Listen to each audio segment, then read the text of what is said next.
welcome to the Great Detectives of Old Time Radio. From Boise, Idaho, this is your host, Adam Graham. If you have a comment, email it to me, box13@greatdetectives.net.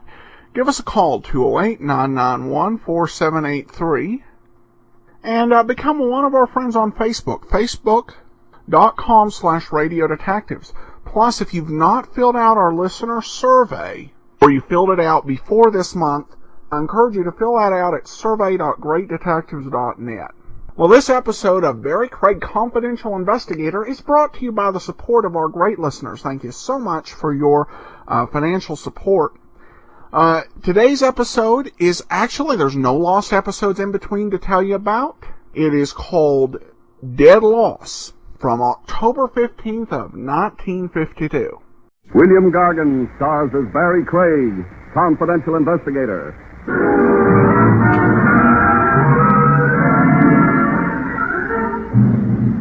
I knew a man once who thought epitaphs were the noblest form of literature. I liked them too. It's the one place where they say only nice things about you. The only trouble is you don't hear them until you're dead.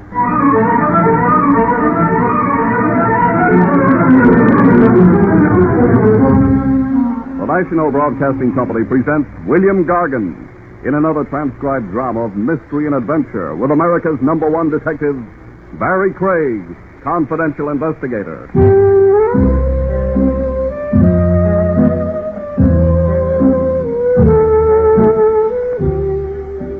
Barrie Craig speaking. I'd spent most of the afternoon composing a snide letter in my mind to the management of the office building where I rent an office. Although I had no fundamental objections to a little dust here and there, I felt nevertheless that it ought to be disturbed from time to time. The old lady picked by the management to do the cleaning apparently had other ideas. They consisted mostly of rearranging the furniture in the office. This was a small laugh because the furniture consisted of one desk and 2 chairs. By the time I got the letter all finished, I was too tired to write it. I decided to let it go till the next morning. That way I'd be employed for another day. Hey, this was no hour to acquire a client. What did they think, anyway? That Barrie Craig didn't keep office hours like anyone else? If that's what they thought, they were right. Come in. Oh, good afternoon. Craig? That's right. My name is Jason Potter. How do you do? I'm disturbed about my wife. Well, that happens. Has she been making eyes at people, or what? Not at all. I almost wish she had. How large an almost is that? It was merely a manner of speaking. My apologies. What disturbs me is her sudden interest in literature. You don't approve of literature? It's not that. You see, Mr. Craig, my wife has been going about pricing epitaphs. You're telling me this why? You want me to interest your wife in a short story, maybe? Or a rhymed couplet instead of epitaphs? I want you to make sure that she has no immediate use for any epitaphs she may be smitten by. She's epitaph happy? Or just unhappy about you? That is hardly your concern. So far, none of this is my concern. Perhaps I can change your mind. So? Well, nice white envelope. Look inside, will you? Okay. Well, $500. You really don't care for epitaphs, do you? Not my own. Not for some time yet. How long do I have to keep you alive in order to earn this? Until I get my divorce. I don't handle divorce cases. It won't be necessary for you to. I have all the required evidence. I merely want you to see to it that I'm divorced by a judge, not by a bullet.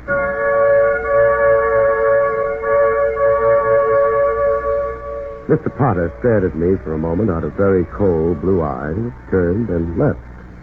His tailoring impressed me from the rear as strongly as it had from the front. He shut the door quietly behind him, proving he was a gentleman. I counted the bills that had been in the white envelope all over again. This proved I wasn't a gentleman. It still came out to $500, so I went to work.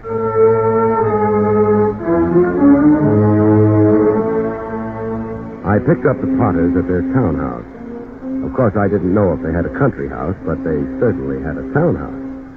All they needed was Grant to make it a dead ringer for Grant's tomb. They went downtown, and I followed them. They parked, and I parked. They walked into the Parakeet nightclub, and I walked into the Parakeet nightclub. monsieur. I take your hat, no? No, you couldn't put my hat in with those others you've got there. Why not, monsieur? They'd probably walk out and protest. Monsieur's a wish, no? Monsieur's no wit at all. Not only that, but he remembers you from Brooklyn. Oh, monsieur makes the dress. Barrie Craig. Hi, Marge.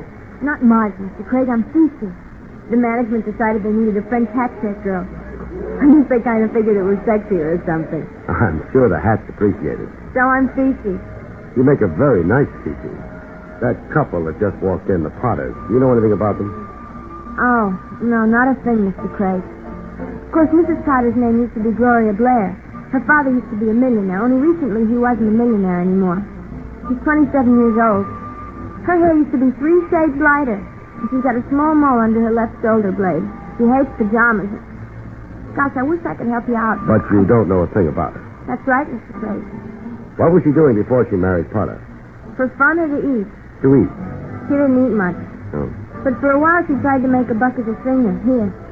Potter struck me as being a very cautious cookie. How did she manage to land him? It's a laugh. Fifi, I'd like to laugh, too. Oh. Well, I think they incorporated her. They incorporate. Fifi, how would you like to be strangled? Gosh, I don't know. I guess the fellows I've been out with were too bashful to try. Who incorporated Gloria Potter? Mr. Jones, mostly. You see, Mr. Potter was always scared some girl would marry him for his money. He was silly. What else does a girl get married for? Well, I'll check, and if I find out, I'll let you know. But seeing Mr. Potter was so prejudiced, that Mr. Jones gave Gloria a lot of money so she could pretend she was still rich. And she did, and Mr. Potter married her, and it was very romantic. Yeah, I can see that. Where could I find this Mr. Jones if I wanted to? You want him to incorporate you, too? No, I'm not planning on getting married. Well, Mr. Jones, his first name is Oswald, but he doesn't like people to know that. And he's got a very beautiful apartment over at the Barham Towers. It's kind of a hunting lodge. It's on the 11th floor. A hunting lodge on the 11th floor? What does he hunt? Well, never mind. I'd better get back to work. So long, Fifi. Gosh, I wish there was something I could have told you about Gloria Potter. It had been an interesting interlude along the sidelines, but it was time for me to get back into the main arena. The Parakeet was a very handsome and expensive nightclub, filled with handsome and expensive people. I waved off a head waiter and stabbed myself a table a couple of feet from the one occupied by the Potters. I had my first chance to take a good look at Mrs. Potter. I took a very good look. Mrs. Potter was worth it. At which point, somebody may have noticed my staring and decided to make it hard. They put the lights out. I made a dash for Potter's table and Potter. I got a hold of him. He objected, but I didn't treat him gently. Maybe the shots hadn't been fired at Potter. It would have been a coincidence. I felt just as happy I hadn't tried to prove it. The lights went on after a while. How do you do, Mrs. Potter? Who are you? What have you done to my husband? My name is Barrie Craig, and I think I've knocked him out. What on earth? I had to get him out of that chair. Dad! Mrs. Potter, who do you think those shots were fired at? About this time, we got lots of company. Head waiters, managers, newspaper columnists, and stuff. We should have got the police, too, but the kind of people who go to nightclubs like the Parakeet can afford not to be public. The police were kept out. Potter began to revive after a while, and the incident could be considered closed. But before it was quite closed, Mrs. Potter and I had a snatch of dialogue. You must have been expecting an attempt on my husband's life. I had it in mind. Are you going to talk to the police? I've got no objections to talking to the police. As a matter of fact, some of my best friends are policemen. I wish you wouldn't. I don't suppose there'd be any use. No, but people try, though. Mr. Craig, what are you doing later tonight? I might try sleeping. Before you do that, and before you talk to the police, please come to my house. Any particular reason? My husband doesn't understand me. That isn't a very particular reason, is it? What he doesn't understand has nothing to do with romance, Mr. Craig. Oh, then it's a switch. What does it have to do with? Murder. At which point, Mr. Potter regained what was consciousness for him, and they left. I tried to leave right after them, but ran into a little trouble. The shooting had leaked somehow, and a few cops dropped in. They were too late for the Potters, but they were in time to hold me up. Not very long, but sometimes a half hour can be much too long. I was a little worried by the time I got to the Potters' front door. I didn't want Gloria to think that I turned her invitation down. Not so much because I was afraid of hurting her feelings, but because I had a notion that things were happening too fast. I was right. It was a solid door. It had been built well. Nothing happened except I got a bruised shoulder out of the effort. Who? Barrie Craig, Mrs. Potter. Excuse me. You came. I came, only I think I was a little late, wasn't I? Those shots. They came from my husband's study. Let's go ask your husband what he thought of them. All right. Anyone else in the house except your husband and you? Not so far as I know. The servants are away. That makes it convenient. Makes what convenient? Cuts the list of suspects down. Suspects? Yeah, in case those shots were aimed any better than the ones back at the club. That's the door. Your husband's room? Yes. I used a handkerchief on the doorknob. If you don't mind, I wouldn't want to disturb any fingerprints, even if they happen to be yours. Well, it's open, but But it was closed when you tried it? it was. At least that's the way you're telling it. Let's go in. Yeah, Mr. Potter. If you're trying to be delicate about whether or not he's alive, you don't have to be. He can't hear you. Then he is dead. Dead as they come, and when they're murdered, they come very dead.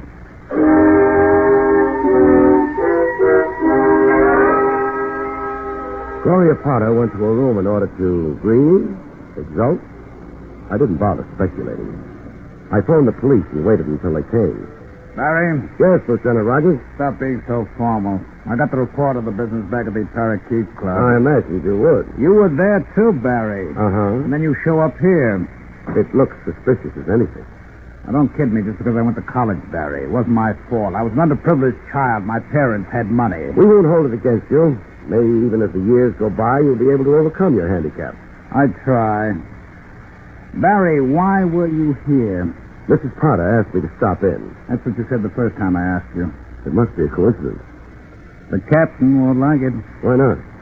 This month he doesn't believe in coincidences. I think it has something to do with the stars. Barry, you had a date here to do what? Mrs. Potter asked me to stop in. She said she wanted to explain something to me about how her husband didn't understand her. That's not going to sound so good in a murder trial. Doesn't sound so good even here. Had you talked to her? The doctor tells me she's suffering from shock. Translated, it means she doesn't want to answer any questions just now. I wonder why. Maybe she doesn't know the answer. Are you going to book her, Tran? I don't know. 9 times out of 10 I would. What makes this the 10th time? I'm not sure. Not enough facts, for one thing. For another, nobody's mentioned a motive to me yet. You got a motive handy? I looked hastily through my pockets but couldn't find a motive. Lieutenant Rogers watched me with a highly unimpressed eye. I shrugged my shoulders and asked the lieutenant if I could leave. He wasn't happy about it, but I left anyway.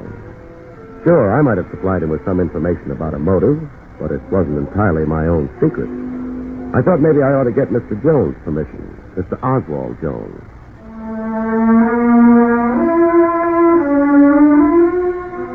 It wasn't hard to find the Barnum Towers. The 11th floor had an elevator running to it, which I used. It may have been a hunting lodge, but it had an ordinary door out in front of it. I hoped Oswald wasn't out hunting. Yes, The name is Barrie Craig. You're Mr. Jones? I am. Mind if I come in? That would depend on the nature of your business, Mr. Craig. I'm a confidential investigator. Indeed. That, however, is your occupation. Your errand? Gloria Potter. I dislike seeming finicky, but that again is merely a name, not a description of the reason that brings you here. I seem to be having a little logical difficulty with you, Mr. Jones. But Mr. Potter is having difficulty of another sort. Mr. Potter? And his difficulty is what? His difficulty was staying alive. He doesn't have any more difficulty now. Meaning he is dead. He's dead. It was kind of you to bring me the information. You brought it, And I'm coming in. You have, of course, the advantage of youth and perhaps of strength. I resent your intrusion, however. While you're resenting it, you might shut the door. Very well. You must be a very happy man, Mr. Jones. Indeed. Sure. An investment has paid off tonight. Perhaps I misunderstand you. I thought you were a confidential investigator, not a broker's agent. The investment I'm talking about doesn't have very much to do with the stock market, I don't think. It has to do with Gloria Potter. A lovely lady, but hardly... Hardly a dividend? She's returning dividends, though, or she will shortly be in a position to, anyway. You had better make yourself clearer. I'll try. You staked Gloria Potter so she could marry a millionaire who was afraid that women were after him for his money. I may have lent Mrs. Potter some money in the days before she was married. At what interest? Look here, young man. I think we have done enough fencing. I've already told you I did lend Gloria Potter some money. I expect to have it returned. Whether with interest or not is no concern of yours. It might be a concern of the police. The police? Where do they come in? You do it very well, if it's an act, that is. Mr. Potter not only died, he was murdered. How distressing. You should practice expressions of distress. You didn't do that very convincingly. I'm not trying to convince anyone of anything. You lent Gloria money. You expected a return on it. That would have been fine. She did succeed in getting Potter to marry her, but Miss Jones, Potter was preparing to divorce her. Such, alas, are the vicissitudes of matrimony. One can never be certain, can one? You can spare me the philosophical remarks about matrimony. If Potter had lived long enough to divorce Gloria, you'd never have got your investment back, or the profit on it. Then I suppose I must be mildly pleased that Mr. Potter did not succeed in divorcing Gloria. Sure, you must be pleased. What I'm curious about is, how much of an effort did you make to guarantee your investment? Are you implying that I had anything to do with Mr. Potter's unhappy decease? I'm asking you if you had anything to do with murdering him. That seems to me rather naive, Mr. Craig. Assuming that I may have had a hand in his untimely taking off, would I be likely to tell you about it?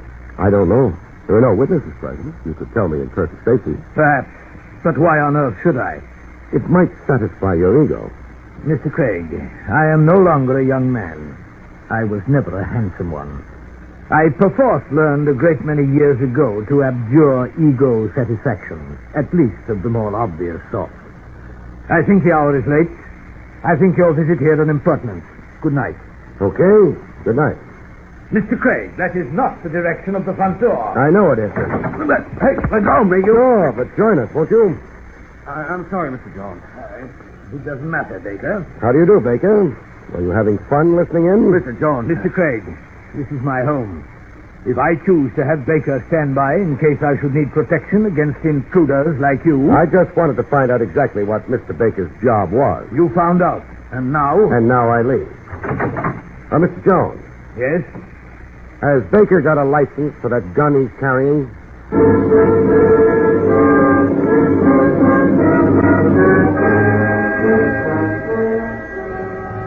I'd left my car parked 3/4 of the way down the block from the Barham Towers.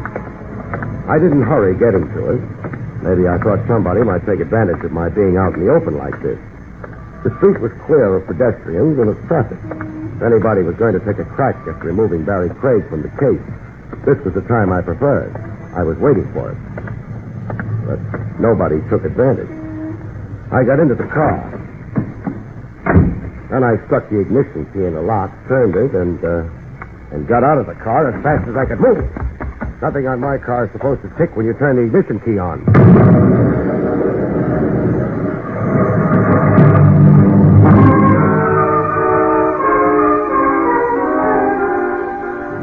It was pretty obvious the engine would need an overhaul.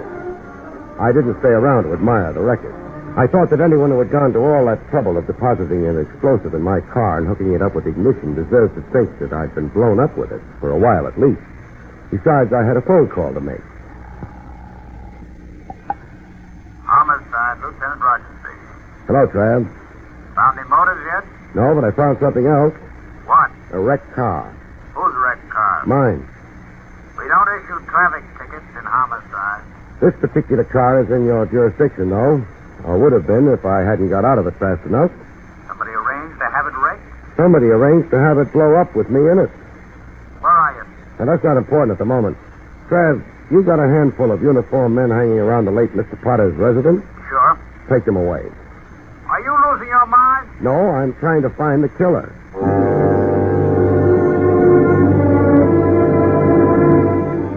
Trav and I had a small argument for a few minutes, and finally he gave up. I hung up. Then I tossed a mental coin to see who I would visit next. Turned out to be Mrs. Potter. Of course, I cheated. I wondered how surprised Gloria Potter would be to see me. Oh, Mr. Craig. She wasn't much surprised. May I come in? I suppose so. I don't have much of a right to decide what to do or what not to do right now. That sounds very bitter. It is. The cops have been getting in your hair? That's their job, I suppose. Well, they're not working at it anymore. What do you mean? No more cops around the house. You're joking. No? You've got a window. Take a look. I shall. But you're right. Is that why you came? Because you knew the police had gone? Could be. Then you're another... Then I'm another what? Nothing. If it is something, you'll tell me yourself in due time. I can make a guess. If the guess happens to be right, then I understand a lot of things I didn't before. I'm not really interested. You should be, for two reasons. One, the murder of your husband. Two, the attempted murder of me. Someone who tried to murder you? Uh-huh. Why? Maybe because I was crowding someone. Someone who'd already disposed of your husband. Need you bring that up? Sure. Your husband hired me. He was afraid he wasn't going to live long enough to divorce you. He didn't. Now, you might try telling me the truth. About what? For example, what do you hear from Mr. Jones? Mr. Jones? Mr. Oswald Jones. The gentleman who bought you the platinum-tooth trap for Jason Potter. You have to get into it, too, don't you? That, too. It means someone else got in on the deal. You also said that I must be another. Another what? You didn't answer that. You mind if I make a guess? I don't mind anything you do. Thanks. When I walked in here and told you the cops were gone, you thought I took advantage of their absence to come. You thought I was a blackmailer? Well, Thanks for telling me. It rounds out the picture. There must be someone else here in the house. no. Sure, there must be. After my car blew up, I had a phone call to make. That took time. I took a cab over. It took time before I found one. But whoever had arranged to have that car blow up wouldn't have hung around. He'd have come here. I don't know what you're... Someone else must have known that your husband was preparing to divorce you. I don't think that's been a very great secret. That would have given him a nice handle for blackmail. And then... Mr. Jones. Yeah, Mr. Jones. Complete with revolver. I'm afraid I've been eavesdropping. For how long? A matter of minutes only. I missed the beginning of the conversation, but on the other hand, I don't think I missed anything important. Okay. You didn't miss anything important. What now? You've become rather a nuisance, Craig, both to Mrs. Potter and to myself. All right, I've become a nuisance. So what? What does one generally do with nuisances? One removes them. That's a bright idea. Was it also your bright idea to kill Potter? I hardly think you're in a position to ask questions. You're not in a position not to answer them. You see, Mr. Jones, an attempt was made on my life less than an hour ago, and less than 100 yards from your house. Oh, nonsense. No, a wrecked car. You must have noticed it, leaving your house there. There would have been a crowd about it. Oh, now that you mention it, yes, but... Naturally, you knew nothing about it. Well, naturally. Which is what you'd say whether you'd set that bomb or not. However, the point is that the police know about that attempt. Interesting. More than that. Anything happens to me, and you're the first man they look for. I should be found quite easily. But that hardly constitutes proof.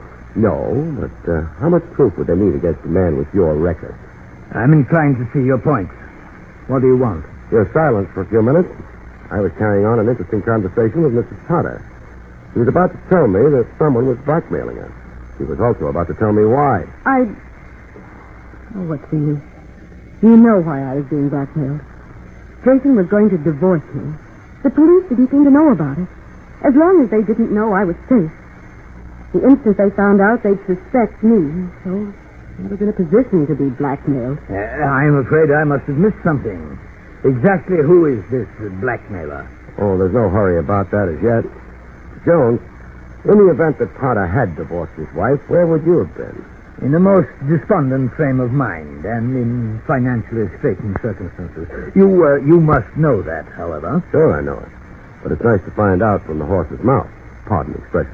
Not at all. The next time I see a horse, I'll apologize to him, too. Okay, it's all set up. We know the background, the reasons, All we need is the name. Which one shall it be, Mr. Jones? Your name? I did not murder Mr. Potter. How about you, Mrs. Potter? I couldn't have killed him. Sure you could have. The attempt at the nightclub. You were sitting right next to him at the table. And the murder happened in your husband's study. You'd know your way around here, wouldn't you? It was open. I do... Shut up.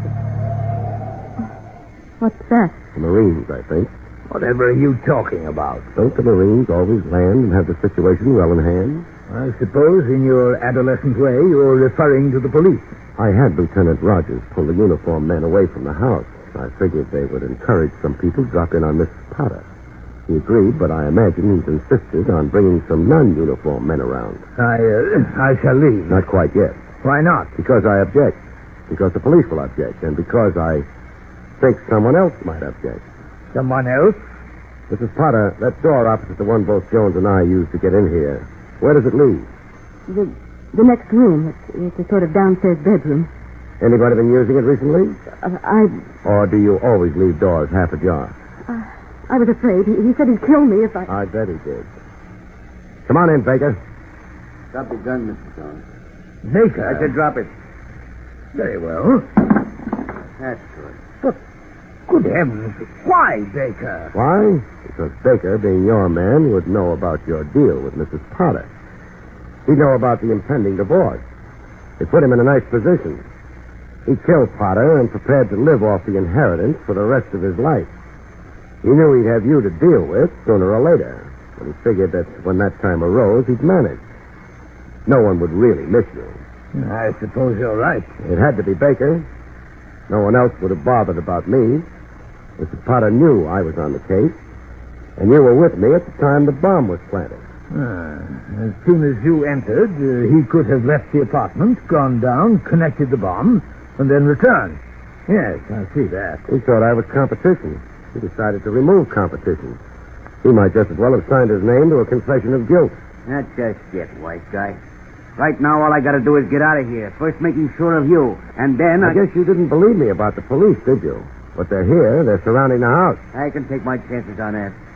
Right now, what have I got to lose? Nothing. This isn't where you're going to lose it. Mr. Craig. I'm afraid I shot Mr. Baker. Not seriously. But... The trouble with villains is they listen to the radio too much. On the radio, the hero never has a gun. Or if he has, never bothers shooting it. I'm different. I have a gun, and when someone is pointing a gun at me and intending to use it... I'm so glad. I trust the matter is, for the moment, satisfactorily concluded. Depends on what you mean by satisfactorily. I meant simply that Mrs. Potter seems to be advancing upon you with an expression of the intensest gratitude, and I suspect she will shortly fling her arms about your neck and... Mr. Craig, you've been... kiss you. Bah. I'm not a squeamish man, Mr. Craig, but there are some things I draw the line at. Good night. Jones left. The police didn't mind. They had no charges to prefer against him. Mr. Baker didn't mind. He was unconscious. I didn't mind. I was... But that's another story, and not one I have any intention whatsoever of telling.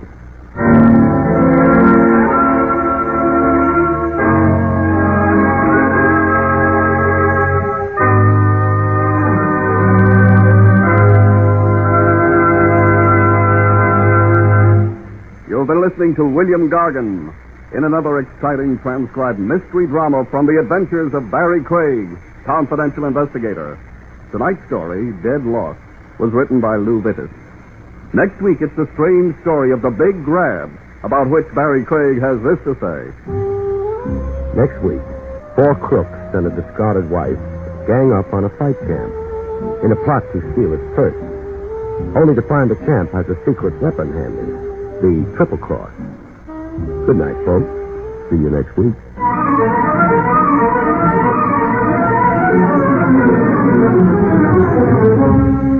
Featured in the role of Gloria was Fran Carlin. Barrie Craig, starring William Gargan, was under the direction of Hyman Brown. This is Don Pardo speaking.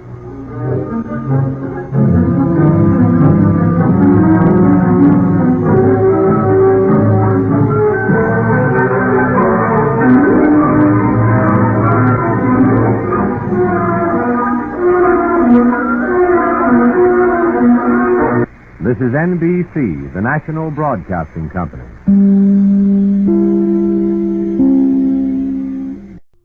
Welcome back. Well, it's always interesting when radio detectives criticize radio detective shows on radio detective shows.